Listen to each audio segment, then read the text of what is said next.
Well, the first Wallace in our line that came to the United States was actually the governor of Barbados with the British government.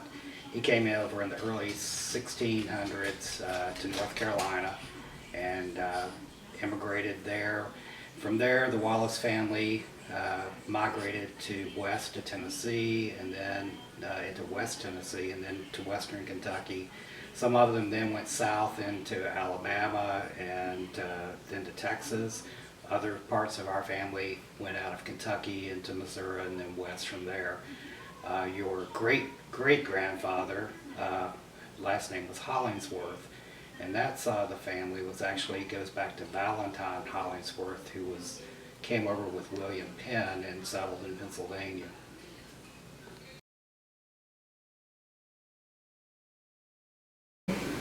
Well, when I was really small, I was probably only 3 or 4 years old.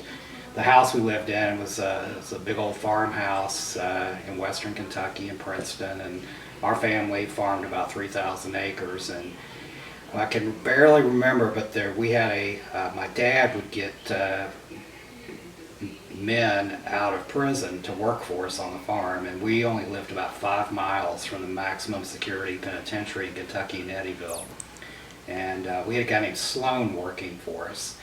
And late one night, my mom and dad heard someone or something in my brother's room, and they thought my brother was actually up sleepwalking. And they went in, and this fellow Sloan was coming through the window. And my dad, who never had a gun or shot a gun in his life, but I can barely remember, like I said, I was 3 or 4 years old. He had a double-barreled shotgun, and this guy was hiding behind a pickup truck, and he was asking my dad to please don't shoot him.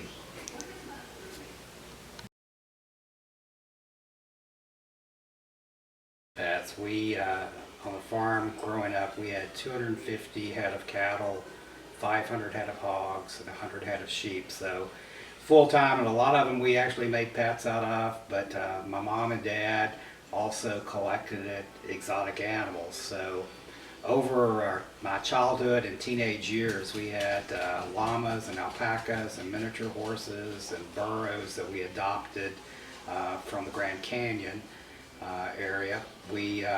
My brother had an orangutan as a pet named Lucille. When I was small, I had a burro named Frosty that would follow me everywhere. In fact, one day, I think I was maybe 6 years old, my mom was in the kitchen, and apparently I went walking through the family room with the burro following me through the house. Had a pet goat named Billy who followed me everywhere, and we had always had pets. We showed cattle. My brother and I showed cattle, and they sort of became pets. We showed all over western Kentucky, Tennessee, and then when I was in senior in high school and first part of college, I worked for a farm in Connecticut and showed cattle all over the United States.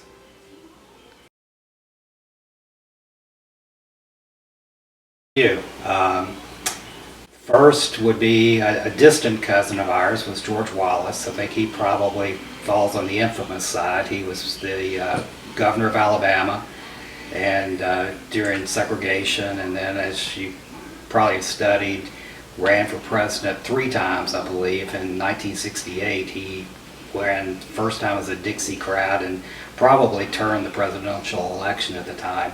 I actually met him twice at some family functions when I was small and probably in middle school. You have another distant cousin, Charles Alvin Lisenby.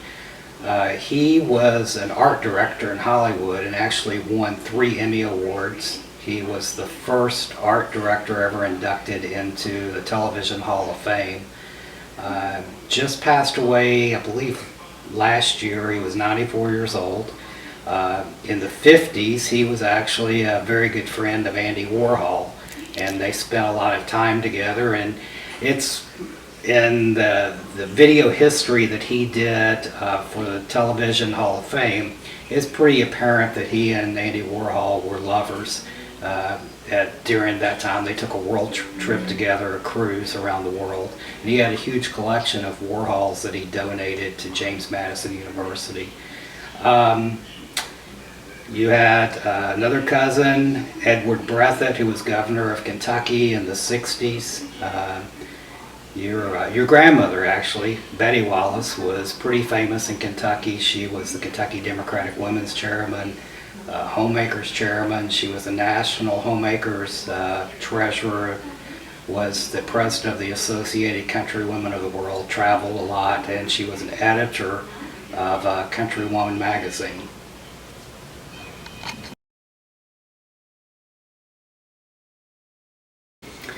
The oldest relative I remember as a child was my Uncle Arthur Hollingsworth. Actually, he lived in Norfolk, Virginia when I first met him. My dad and I flew up there in 1972, I believe, to celebrate his 100th birthday. And he lived to be 101. Unbelievably interesting man. Grew up in Princeton, Kentucky, where I grew up, but then he left Princeton area and struck out on his own, and he did a lot of different things. He actually had ridden with Teddy Roosevelt and the Rough Riders in the Spanish-American War. And so after, when Roosevelt became president, he actually went on safaris and would bring back trophies from the safaris. And when he came back off one of them, he got together, I guess they had a reunion of some of the people that had ridden with him in the Spanish-American War, and he gave each one of them a souvenir. And this is actually a piece of rhinoceros skin that he had given my Uncle Arthur, and had given other people too, that from the Rough Riders. And this was killed by Teddy Roosevelt.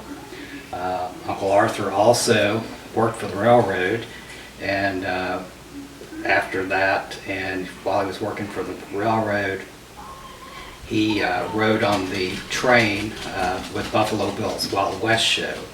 And we actually have an autographed picture of Buffalo Bill that Uncle Arthur gave me when I was visiting him in the early 70s. After that, he moved to Norfolk, Virginia, and started the Goodwill Industries there. And while he was there, he was actually in Ripley's Believe It or Not. It was a newspaper sort of with the cartoons, and he was in it a couple of times. One time for renting false teeth all over the United States that had been donated to Goodwill. So he was a great guy, very interesting person.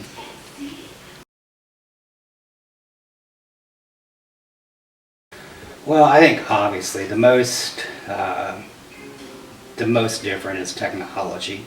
Has changed so much. When I grew up, when I was small, we had a black and white television, we had rotary dial telephones.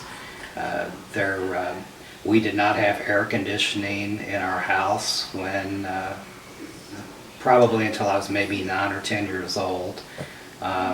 So it's the technology has changed. I have been able to live through having manual typewriters to electric typewriters, and then by the time I got to college, their computers were just beginning to become somewhat popular.